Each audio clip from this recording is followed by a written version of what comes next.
Hey everyone, welcome to the show. Ever feel like the place you should feel safest? The people you should be able to trust most are actually, well, hiding something. Like the foundation is cracked, right? Yeah, like that unsettling feeling when a picture-perfect facade starts to crumble and you get a glimpse of what's really lurking underneath. Mhm. It's definitely a theme that runs deep in the historical fiction novel we're going to dive into today. Totally. And if you're into these deep dives into books and the ideas they spark, make sure you hit that like button and subscribe. We've got a lot more to come. Today we're tackling Tracie Peterson's A Truth Revealed, set in Cheyenne, Wyoming Territory, way back in December of 1868. It's not just a simple story about a daughter reuniting with her father after 6 years apart. This book hints at some bigger things like what it really means to belong and the ambition that drove a whole society and, secrets that refuse to stay buried. If you want to follow along, you can find the Amazon link down in the description. All right, let's get into it. The book kicks off with Laura Evans arriving in Cheyenne.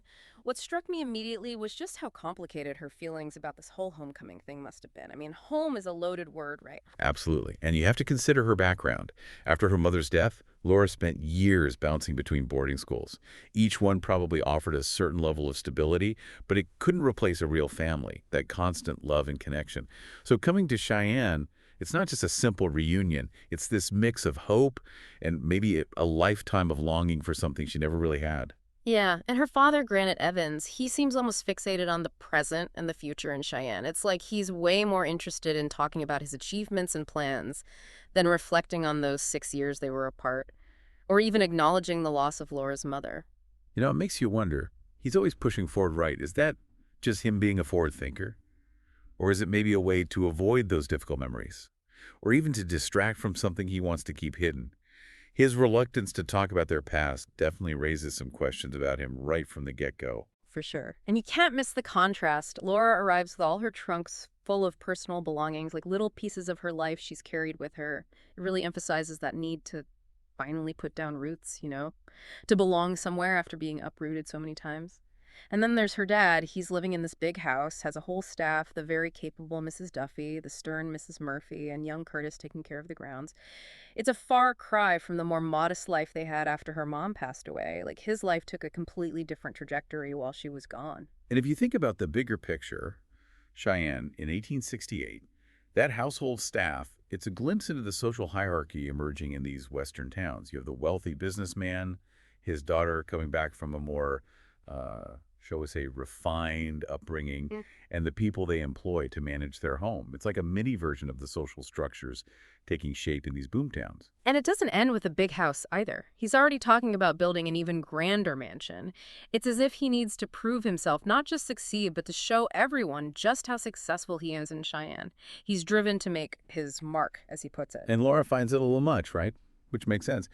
She grew up without a lot, but it wasn't just about material things for her. It was the lack of a stable family life.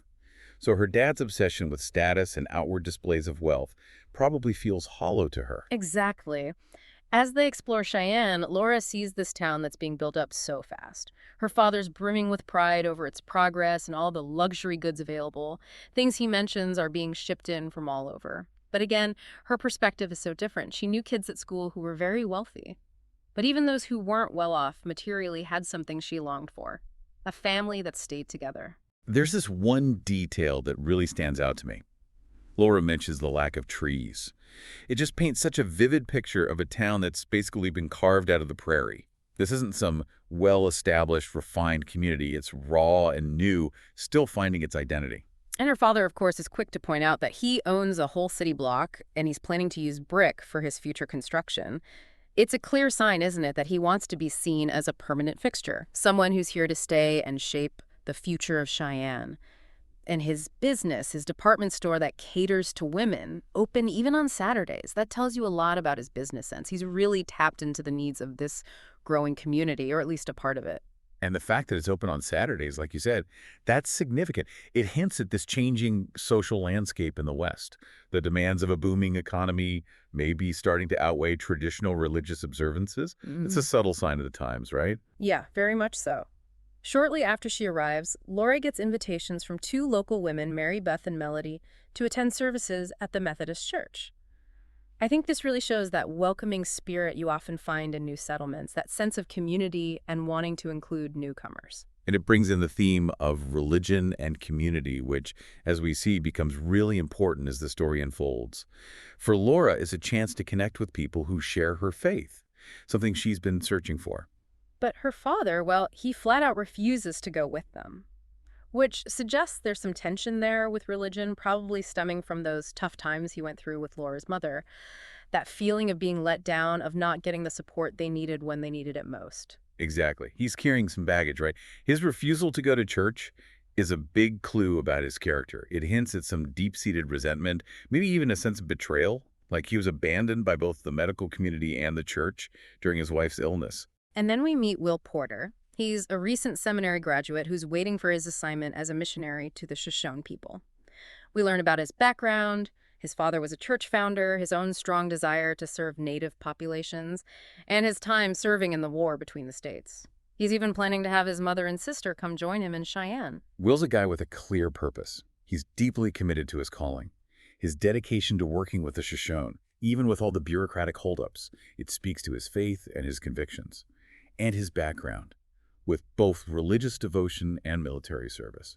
It really rounds out his character, doesn't it? Yeah, it does. And those initial delays from the Indian office, those feel significant, like they might foreshadow some bumps in the road ahead for Will. But in the meantime, Laura's making her own connections. She strikes up a surprisingly close and casual relationship with Mrs. Duffy, Etta. It's more than just the typical employer-employee dynamic you'd expect in those days. Right. It's a really interesting dynamic. Laura seems to treat Etta more like a friend. It hints at a different way of thinking about relationships, especially for someone of Laura's background.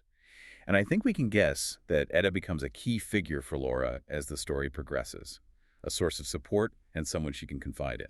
Definitely. Laura does end up going to the Methodist service, and she finds it genuinely moving, so moving, in fact, that she decides to keep attending. She even meets Granny Taylor, who mentions that Laura's father's been talking about her arrival with anticipation. That little bit of reassurance really seems to mean a lot to Laura. Yeah, Granny Taylor, she seems like a central figure in the community, someone people look up to. Her confirmation that Granite's been looking forward to seeing Laura, it gives Laura some validation she really needs. A little boost of hope that maybe she can rebuild a good relationship with her father. Then there's the moment Laura and Will finally meet. Their first conversation revolves around his work with the Shoshone. It sparks Laura's own interest in anthropology, suggesting a shared intellectual curiosity and maybe a hint of a connection forming. That shared interest in anthropology, it's a good sign. It shows Laura's open-minded, interested in other cultures, which fits well with Will's goals as a missionary. It's a small thing, but it lays the groundwork for something more between them. And as Laura starts to settle in, she opens up to Mary Beth and Melody, sharing some really painful stuff from her past. Being sent away to boarding school after her mom died because they were struggling financially and couldn't get proper medical care. And she talks about her father's current issues with faith. It's like she's starting to let people in, to show her vulnerable side. It's a big step for her. Sharing those deep personal hurts with Mary Beth and Melody shows how much she needs connection and support in this new place. It also gives us vital background on her emotional state and why she might see her father's behavior as distant. That shared experience of loss, especially with Mary Beth, it creates an instant bond between them. But then the story takes a turn. Tragedy hits Will hard. He gets word that the stagecoach carrying his mother and sister was attacked, and everyone on board was killed. It's just heart-wrenching. That's a huge turning point. Yeah. Will is plunged into grief and loss. This event, it's going to have a massive impact on him, his actions, his faith, everything. Both Laura and her father hear about the attack and Will's loss. Laura, being the compassionate person she is, wants to help. She immediately offers Will any support she can give. And that really highlights Laura's caring nature. She sees someone hurting, and her instinct is to reach out and try to ease their pain. And of course, this sets the stage for her to become even more involved in Will's life during this incredibly difficult time. We learn that Will was injured in the attack, too. They don't give us specifics, but he definitely needs care. After a week in the hospital, Laura steps up and volunteers to look after him at home. It's a selfless act that deepens their connection. Though, as you can imagine, Will's initial reaction is complicated. Grief can be like that. And in some ways, Laura's presence must be a constant reminder of his own terrible loss. You can just feel his emotional turmoil. He's drowning in grief, angry, and feeling completely abandoned by God. It's understandable that he pushes back against Laura's attempts to care for him. Who wouldn't in that situation? It's a raw, visceral reaction to such a sudden and profound loss. He's lashing out at God, rejecting comfort. Even though Laura wants to help, her presence accidentally triggers his pain. It's a lot for him to process. But Laura, she's incredible. She's patient and so understanding with Will. She gently nudges him to talk about his feelings, even his anger at God, without any judgment. And Granny Taylor, she offers some insight too, pointing out Will's guilt over urging his mother and sister to come to Cheyenne in the first place. Another layer of pain for him to deal with. Laura's approach is so gentle, but she's also persistent. She doesn't try to downplay his pain. Instead, she helps him work through it, even if it means confronting those really tough emotions. And Granny Taylor, her understanding of Will's guilt just shows how much he's carrying inside. As Laura and Will spend more time together, they start having these deep conversations about faith, free will, and how God fits into suffering. These intimate exchanges really help their bond to grow. They're both going through so much, sharing their deepest thoughts and grappling with these big questions during a time of intense vulnerability. It forges a connection that goes beyond just sympathy. They're in this together, trying to make sense of it all. Will eventually shares more details about the stagecoach attack. It was a robbery, with the driver and guard targeted first. The armed passengers tried to fight back, but it seems they weren't successful. Tragically, they only found bloodstains, no other bodies. The assumption was that the attackers were Sioux, based on the arrows left behind. It's a brutal reminder of how dangerous travel was back then. The fact that it was a robbery adds another layer of tragedy. This wasn't just a random act of violence. These people were targeted for what they had. Will is torn. He hates those responsible for the deaths of his mother and sister. But at the same time, he's a man of faith, committed to forgiveness and understanding. He talks about how Laura's presence is both a comfort and a painful reminder of what he's lost. It's a tough emotional balancing act. That internal struggle is at the core of who Will is. He's wrestling with this human need for revenge, but his faith teaches him something different. Laura's presence becomes a symbol of that conflict.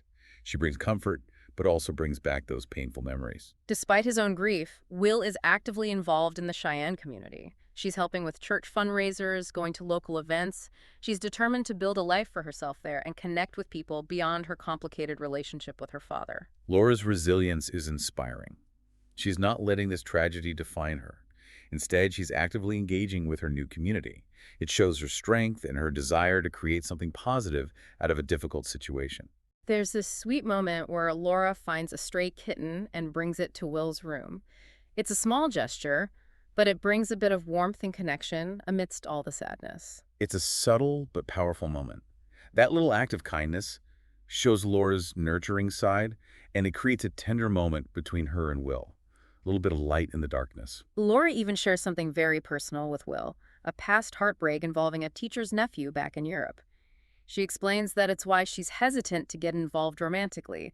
It's another layer to her character and her guarded nature. It gives us a glimpse into her past and explains why she's cautious about love. This heartbreak, it's shaped her and made her wary of opening herself up to that kind of vulnerability again. But her father, he has a different perspective. He's all about advantageous marriages, social climbing. He even hints at political aspirations, maybe even a run for governor. He talks about assimilating different cultures, including Native Americans, and supports women's suffrage. But there's this underlying feeling that these views are more about political strategy than genuine belief. It's like he's playing a role. His support for things like women's suffrage, it seems calculated, driven by ambition rather than conviction. It reveals a shrewdness, maybe even a ruthlessness in his character. Then comes a disturbing turn. Laura overhears her father telling a man named Gus to drown that stray kitten she found. It's a shockingly cruel act, completely out of line with the image he portrays. That's a huge red flag. This casual cruelty towards an innocent animal, it exposes a dark side to Granite. A coldness that's unsettling and hints at a capacity for violence that's much deeper than we initially realized. Thankfully, Laura manages to secretly save the kitten. She gives it to the Vogel family for safekeeping. It's a small act of defiance against her father's darkness. It's significant though, right? It shows Laura's courage and her growing awareness of her father's true nature. It's like a tiny rebellion, but it foreshadows bigger confrontations to come. Will also has a discouraging run-in with a Mr. Blevins about his job prospects after his family's death. It highlights the prejudices of the time. People questioning Will's commitment to working with Native Americans after the stagecoach attack that was blamed on them. It's a harsh reality check. Yeah. Will's facing both external bias and his own internal struggles. The tragedy he's experienced is making him question everything. It's a lot to bear. And the suspense builds. Laura starts noticing her father having these secret meetings, adding this element of mystery and suspicion to everything. And then he gives her this new coat and bonnet, things that came in with the store's inventory. At the time, it seems like a normal, even thoughtful gift. But knowing what we find out later, it takes on a whole new meaning. Right. It's like those seemingly innocent actions become clues, pointing to something darker beneath the surface. The gift, the secret meetings, they add to the growing unease and foreshadow the unraveling of Granite's carefully crafted persona. And then comes the big reveal. Laura and Will are at a party at her father's house. Will sees the necklace. Laura's wearing the one with the inscription, "Jesus is the way, the truth, and the life," and recognizes it as belonging to his deceased sister. It's a bombshell. It connects Laura's father to the stagecoach robbery and Will's devastating loss in the most horrifying way. It's the turning point where those vague suspicions become a terrifying possibility. The necklace, it's a direct link between Granite and the tragedy that's ripped Will's life apart. It's a revelation that changes everything. Of course, Will is thrown into turmoil, and Laura is equally shocked and horrified by what this could mean. It throws their whole world into question. Their reactions are completely understandable. Will's forced to confront the fact that his personal tragedy might be tied to someone close to Laura. And Laura has to grapple with the unthinkable, that her own father could be involved in something so heinous. Laura confronts her father about the necklace. He lies, saying he had it made for her. But his response is so overly emotional, so evasive. He tries to deflect, to make Laura feel sorry for him. It's a tactic she's starting to see through. His immediate lie and that attempt to manipulate Laura's emotions, it just proves his guilt. And Laura is starting to recognize his patterns of deception. It's a turning point in their relationship. She's not so easily swayed by him anymore. As she thinks about it, Laura realizes her father's apologies and explanations ring hollow. The perfect image he's built is crumbling. She's seeing him for who he really is. The years of longing for his love are now clashing with the truth that's unfolding before her. It's a painful realization. Then it gets even darker. We learn that Granite Evans has found out about John Campbell, a possible candidate for governor. And get this, he's planning to have Campbell eliminated. It's chilling. He's not just involved in shady business deals, he's willing to resort to murder to get what he wants. That's a game changer. Granite's willingness to take a life, especially for political gain. It confirms just how ruthless he is. He's a dangerous man, a threat to anyone who gets in his way. Will tries to talk to Granite directly. It's a strange conversation. Granite actually encourages Will to rethink leaving Cheyenne now that his family is gone. It's creepy and out of place. It's super suspicious, right? Why would he want Will to stay? It feels like he's trying to keep him close, maybe to control him or prevent him from digging too deep. Granite's got something to hide. Granite admits something else. His whole reason for helping Will before, it was all for show, to make himself look good in the community. He doesn't care about Will at all. That's cold. It shows that Granite's actions are all calculated, all about appearances. There's no real empathy there, just self-interest. Then we see Granite giving Gus money for past jobs and telling him to take some goods to Chicago, more proof that he's deep into criminal activities and that Gus is his accomplice. The pieces are starting to fit together. It's clear Granite's running a criminal enterprise, and Gus is right there with him. They're partners in crime. It's scary. Granite talks about needing to get rid of evidence from the stagecoach robbery and making sure no one finds out he's involved. He even mentions that the main goal of the robbery was a money box. He's not just trying to cover his tracks, he's admitting his motive. It wasn't a random attack, it was planned. A robbery that ended in murder. And now he's trying to erase his connection to it. And then he says something truly chilling. He talks about needing to eliminate the governor. There's no mistaking his intent. He's a threat to anyone who stands in his way. It raises the stakes even higher. Grant is not just a criminal, he's a political threat, willing to use violence to achieve his goals. It's a dangerous situation for everyone involved. When Laura gets home, she's devastated to find that Etta has quit. It's especially upsetting because they'd become such good friends. That sudden departure is a huge red flag. Something must have happened, something serious enough to make Etta leave without any warning. She knows too much. Laura's worried about Etta, so she goes to find her. Etta tells her she saw Gus sneaking into Granite's office right after Will left. Laura knows something's not right. It confirms that Granite's keeping secrets and that Gus is involved. Etta's a witness, and that makes her a liability for Granite. And then Etta confesses something truly shocking. She overheard Granite talking to Gus about the stagecoach robbery. The truth is that Granite's men robbed the dead passengers after the attack. The money box was what they were after all along. Ed is terrified because Will mentioned reporting the necklace to the sheriff. It's all starting to come together. Laura's father is a monster. It's a devastating blow. Laura's worst fears are confirmed. Her father orchestrated the whole thing. He is responsible for those deaths, including Will's family. And the fact that they robbed the dead, it's just inhumane. Ed is right to be afraid. Granite's dangerous. Laura has to tell Will. Together they face this horrific truth. The man Laura thought she knew, her own father, is responsible for those deaths, maybe even for the scalping of the victims. It's a betrayal that cuts deep. It's an incredibly painful realization for both of them. Will's confronting the fact that the man who's become close to Laura is the one who's caused him so much pain. And Laura, she has to face the horrifying truth about her father's actions. The scalping detail, it just adds another layer of brutality to the whole thing. In the face of this horror, Will supports Laura. They talk about what to do next. They're both determined to see justice done. But for Laura, confronting her own father is agonizing. To her credit, Etta agrees to come back and help, even though she's scared of what Granite might do. Their commitment to justice, despite the personal risk, shows how strong their bond is and how much they value doing what's right. And Etta's willingness to help, that's true courage. She's putting herself in danger to do the right thing. To make things even more complicated, Will learns he's been chosen to be part of the escort for the new governor, John Campbell. He's hesitant, knowing what they now know about Granite's plans for Campbell. It puts Will in a terrible position. Knowing that Granite's planning to kill Campbell, it's dangerous for him to be involved. His reluctance is completely understandable. Out of the blue, Granite starts pushing for Laura and Will to get married. Like, really soon, within a month. It feels like a power play. Maybe he's trying to control Laura, or maybe he wants to make Will look respectable before his trip with the governor. Who knows what's going on in his head? It's definitely suspicious. Why the sudden rush? It feels like Granite's trying to manipulate them, using their relationship for his own ends. Laura's not comfortable with it. She's worried about how it will look, especially given what happened with Will staying at their house. And Will's going to be a pastor. She doesn't want to jeopardize his reputation. She's right to be concerned. Social norms were strict back then. A quick marriage after Will was recovering at their house, people would talk. And it could hurt Will's standing in the community, especially as a religious leader. Easter Sunday arrives, and Laura sees Etta cleaning Granite's office. That's unusual. Laura overhears Granite again telling Gus to get rid of the kitten. He just can't let it go. But Laura's already taken the kitten to the church and found it a good home. It's a small victory, a sign that she's breaking free from her father's control.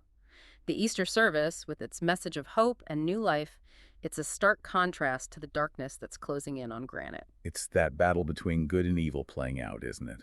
The hope of Easter against Granite's cruelty. And Laura's actions, saving that kitten, show her growing independence. She's not letting her father dictate her actions anymore. Laura talks to Granny Taylor and Mary Beth about her father's sudden push for her to marry Will. She's uneasy about it. Edward Vogel, he's also dealing with anxiety, with fears rooted in his own past trauma. It's a reminder that trust is hard-won, especially after experiencing something terrible. Will tells Laura that Granite has offered him a job at the store, but it feels more like a way for Granite to keep tabs on him. Laura's smart to confide in Granny Taylor and Mary Beth. They're her support system, the people she can trust. Edward's struggles highlight how trauma can shape a person, making it hard to open up and trust again. And Granite's job offer to Will. It's clearly a way to monitor him to keep him close. Granite's getting desperate. Will decides to take the job at Granite's warehouse. He's working under Gus. It's risky, but it's a chance for Will to get information, to figure out what Granite's really up to. He subtly questions Gus about the warehouse and Granite's ways, trying to see where Gus's loyalties lie. It's a brave move on Will's part. He's putting himself in danger, but he's determined to get to the truth. By working alongside Gus, he can observe, gather evidence, and maybe even figure out how to turn Gus against Granite. Laura and Will, their trust in each other grows.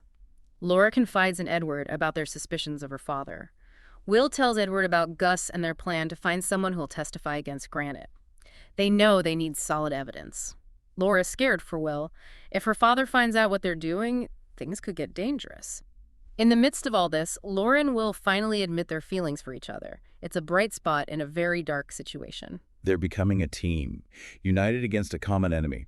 sharing their fears, their hopes, their love for each other.